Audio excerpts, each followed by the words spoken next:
I was asked once, does it matter if we call ourselves a Christian or a disciple? At first my response was, no, it doesn't matter because they are the same. But after a little bit of research, I realized they aren't the same.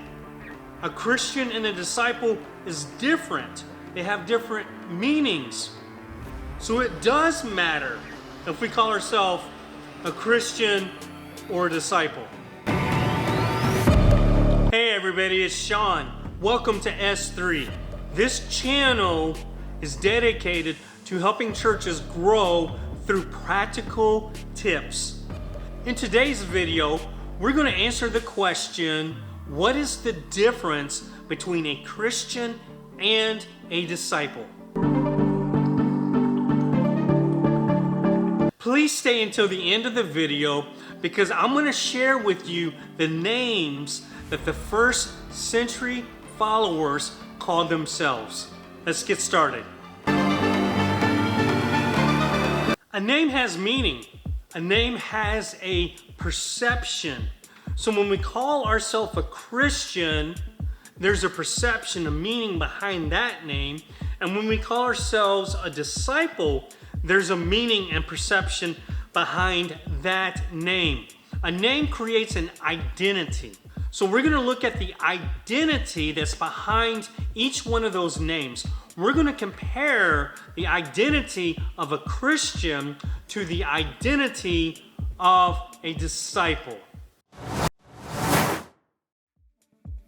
Jesus called his followers disciples. This name was a compliment because the followers were living out their faith with action.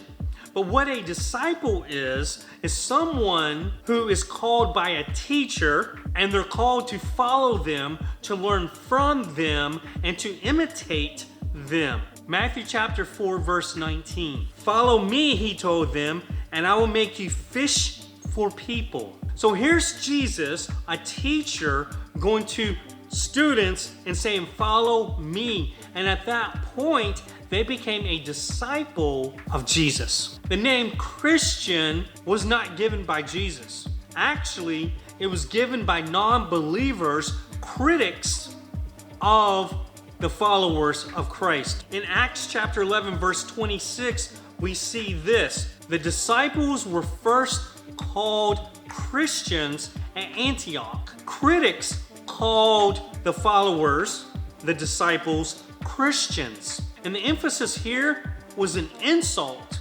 because what they were saying was that these people were so fixated on Christ. They were so fixated on sharing the message of Christ. We need to give them an identity, and that identity was a Christian little Christ. So the takeaway from this is that Jesus called people to follow him, to be his disciple.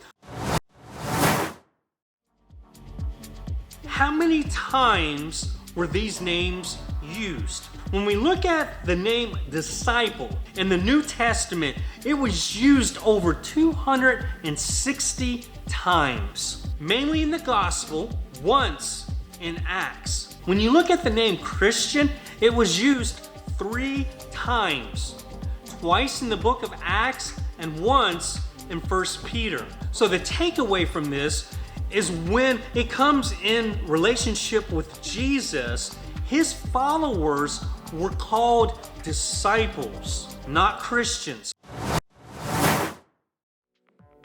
The meaning of the name. When you look at the name disciple, someone who is called by Christ to learn from him and then to live out what they've learned. Jesus called the disciples to follow him, to learn from him, and to live out his teachings. Look at Matthew chapter 4 verse 19. Jesus said, follow me. In Matthew chapter 11 verse 29, it reads this, take up my yoke and learn from me, because I am lowly and humble in heart, and you will find rest for your souls. So in Matthew chapter 11 verse 29, he says, learn from me. In John chapter 13 verse 35, Jesus says this, By this, everyone will know that you are my disciples if you love one another. So Jesus is encouraging his disciples to live out his teaching. So a disciple is someone who follows him, who learns from him, and who lives out his teaching. Now, a Christian is a little bit more difficult. A Christian is someone who believes in Jesus. 65% of the people in the United States claim to be Christians. And when you look at what they mean, they believe that Jesus lived, that Jesus even died, but they aren't following Jesus. So the takeaway here is just because you believe in Christ, it doesn't mean that you're learning from him. It doesn't mean that you're living out his teachings. You need more than just believing in Jesus. Look at James chapter 2, verse 19. It reads, you believe that God is one, good. Even the demons believe and they shudder.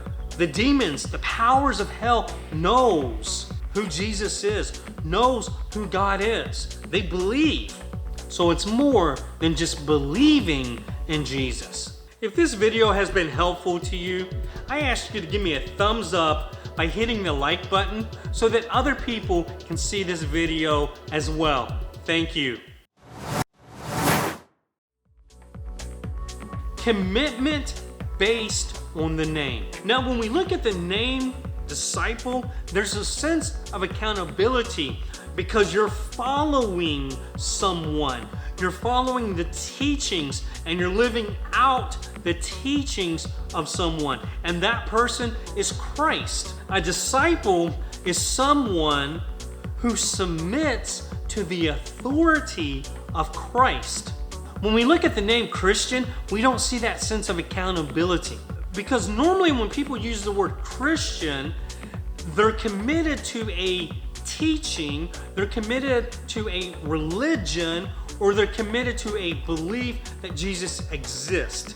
There's no submission to the authority of Christ. It's kind of a label that you use to separate yourself from other world religions.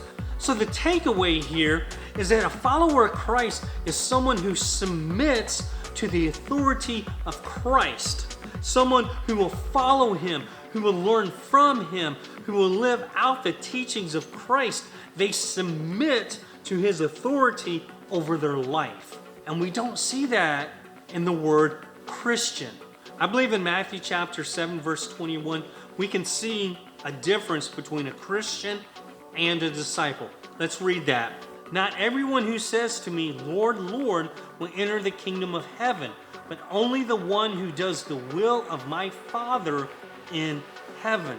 So there are Christians who say, Lord, Lord, but are they following Jesus? Are they doing the Father's will?